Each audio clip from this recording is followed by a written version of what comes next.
ہزاروں راستے ہیں جان بچانے، آپ کو تو پتہ ہی نہیں ہے. اس امت کی شان ہے کہ یہ اللہ کا پیغام لے کے پھرتی ہے. آپ اپنی عورتوں کا ذہن بنائیں کہ ہمارے ذمہ یہ کام لگا ہے اور اللہ والی مر جانا ہے، جدائی تو یقینی ہے، جنت میں اکٹھے رہیں گے، رہنے کی جگہ جنت ہے، دنیا نہیں ہے. اور کچھ کام کر لیں، سب تک زندہ رہیں گے، آخر ہی مرنا ہے. تو یہ ختم نبوت کی ذمہ داری ہے جو آپ کے ذمہ ہے، جو میرے ذمہ ہے، جو پوری دنیا کے مسلمانوں کے ذمہ ہے. لیکن ایسا ہوا کرنا چھوڑ گئے، جیسا بھول گئے اگر ہمارے ذمہ دار ذمہ ہی نہیں سمجھتے. جس ذمہ داری پر 3 صحابہ بدر کے ہیں، 2 اس میں بدر کے صحابی ہیں، 1 اوت کے ہیں، اور تبوک کے موقع پر نہیں گئے تو 40 دن کے لیے میں نے بائیکاٹ کروا دیا. سارے صحابہ سے کہا 40 دن کے لیے ان سے بائیکاٹ. کوئی نماز چھوڑی تھی، ذکر چھوڑا، بچاوت چھوڑی تھی، صرف حضور کی پکار پہ نکلے نہیں تھے. 40 دن کے لیے سب کا بائیکاٹ ہوئے. اور پھر آخری 10 دن میں کہا بیویوں کو بھی چھوڑ دو. تو کعب ابن مالک آئے، کہا طلاق دینے کا حکم نہیں، یعنی طلاق دینے کا حکم نہیں، ان سے الگ ہو جاؤ. 10 دن بیویوں سے قطع تعلق کروا دیا، 40 دن پورے مجمع سے قطع تعلق اور 10 دن بیویوں سے قطع تعلق. روتے روتے ہلکان ہو گئے، تب جا کے اللہ کی طرف سے توبہ آئی. وَعَلَى الثَّلَاثَةِ الَّذِينَ خُلِّفُوا حَتَّىٰ إِذَا ضَاقَتْ عَلَيْهِمُ الْأَرْضُ بِمَا رَحُبَتْ. اور جرم کیا کیا ہے کہ تبوک کے موقع پر نکلے نہیں. اور اس امت کو جو شان ملی ہے اسی تبلیغ کی وجہ سے ملی ہے. آپ خود سوچیں کہ بنی اسرائیل کے جو لوگ تو 500 سال 100 سال کے روزے اور 50 سال کے روزے، کیا وزن ہوگا؟ 500 سال کی نمازیں، 50 سال کی نمازیں، کیا جوڑ ہے؟ لیکن یہ امت سب سے آگے جنت میں جا رہی. کیوں جا رہی؟ سب سے پہلے جا رہی. کیوں جا رہی ہے؟ اس کام کی وجہ سے کہ پہلی امتوں کے ذمہ دعوت اللہ کا کام نہیں تھا، تبلیغ کا کام نہیں تھا. اس امت کے ذمہ تبلیغ کا کام ہے. یہی امت ہے جس کی ایک نیکی 10 کے برابر ہے. پہلی امتوں کی 1 10 کے برابر نہیں تھی، ہماری 1 10 کے برابر ہے.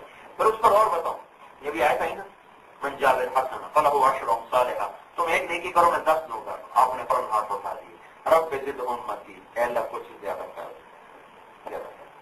اللہ تعالیٰ نے فوراً دوسری آیت اتار دی، من ذا الذی یقرض اللہ قرضا حسنا فیضاعف له اضعافا کثیرا. اچھا تم ایک کرو گے، تم مجھے قرض دو گے، میں تمہیں کئی گنا کر کے دے دوں. ٹھیک ہے، رب زد امتی، اے اللہ کچھ اور زیادہ کرو. اللہ نے تیسری آیت اتار دی، مثل الذین ينفقون اموالهم فی سبیل اللہ مثل حبۃ انبتت 7 سنابل فی کل سنبلۃ 100 حبۃ ویضاعف لمن یشاء واللہ واسع علیم. جو میرے نام پہ خرچ کریں گے میں ان کو 1 کا 700 گنا. کہاں سے چلی تھی بات؟ 10 سے کہاں پہنچی؟ 700 پر. سبحان اللہ، قربان جائے اللہ کے حبیب سے. پھر ہاتھ اٹھا دیے، رب زد امتی، اے اللہ میری امت کو کچھ اور کرو. اللہ پاک نے کہا پھر یہ ضرب تقسیم پہ تو راضی ہوگا نہیں. انما یوفی الصابرون اجرهم بغیر حساب. میں تیری امت کو بے حساب دوں گا، بے حساب. تیری امت کے صبر والوں کو بے حساب. یہ اللہ نے اس امت کو عزت بخشی. سب آخر میں آئے، سب سے آخر میں، سب سے پہلے جنت میں جائیں. سب سے آخر میں آنے میں اللہ نے 2 احسان فرمایا. ایک احسان تو یہ کیا کہ جنت کا انتظار تھوڑا کر دیا. انتظار بھی تو مصیبت ہے نا. اس سے بنوائے تو ہم 20 گھنٹے لیٹ ہوئے. 1 گھنٹہ جو 1 سال بن کے گزر رہا تھا. جب ہم آیا بھی ہماری جماعت آئی نا کراچی سے، لاہور سے، اور اس امت کو بالکل آخر میں رکھا. اور ہمیں تو اور بھی آخر رکھا ہے. ہمارے اوپر تو پتہ نہیں کب گھنٹہ بج جائے. آپ گھڑی بناتے پھر یہاں گھنٹہ ہی بج جائے. ہم تو بالکل چھت پر ہیں، قیامت کے سر پر کھڑے ہیں. تو انتظار تھوڑا کر دیا. دوسرا کرم یہ فرمایا کہ پہلی امتوں کے جرم ہمیں بتائے ہیں. قوم عاد نے یہ کیا، سمود نے یہ کیا، فرعون نے یہ کیا، فلاں نے یہ کیا. ہمارا جرم اللہ کسی کو بھی نہیں بتائے گا، پردہ ہی رکھ کے آگے لے جائے گا. اور قیامت کے دن حضور کہیں گے یا اللہ میری امت کا حساب مجھے دے، میں لیتا ہوں. اور کیوں؟ کہا کہ ان کو کسی کے سامنے شرمندگی نہ ہو. اللہ تعالیٰ فرمائیں گے جب آپ ان کے گناہوں کو دیکھیں گے تو یہ شرمندہ نہیں ہوگی آپ کے سامنے.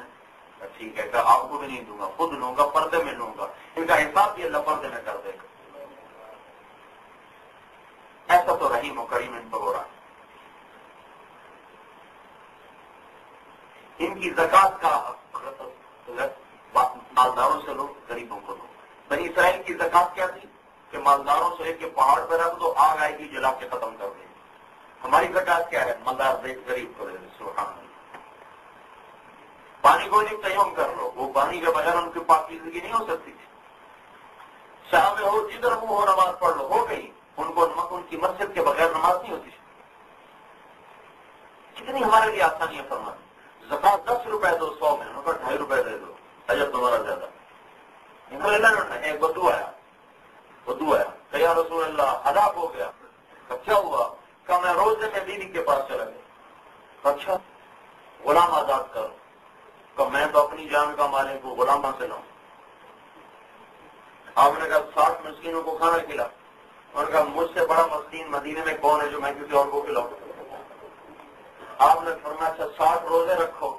کہ ایک روزے میں یہ چمچڑ آیا، 60 روزوں میں کیا کروں؟ 60 روزوں میں کیا کروں؟ آپ نے کہا بیٹھ جا، پھر کوئی آتا ہے تو تیرا انتظام کرتے ہیں۔ تھوڑی دیر گزری تو ایک آدمی لے کر آ گیا کچھ کھانے پینے کا سامان۔ تو آپ نے کہا وہ بدو بیٹھا ہے؟ جی بیٹھا ہوں۔ اب یہ دیکھیں، یہ جرمانہ ہے، جرمانہ جو دینا ہے اوروں کو، اس امت پر اللہ ایسا مہربان ہے۔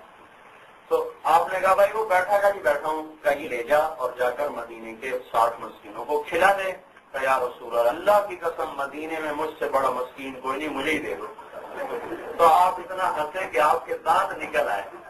آپ نے کہا اچھا بھائی تو ہی لے جا، پر یہ رعایت تیرے لیے ہے، کسی اور کے لیے نہیں ہے۔ فریمی کا لگا ہوا نہیں سر تیرے لیے، پر کسی اور کے لیے نہیں ہے۔ جرم کا جرمانہ خود کھائے، ایسا بھی کوئی امت گزری؟ اللہ کو سن رکھنا کیا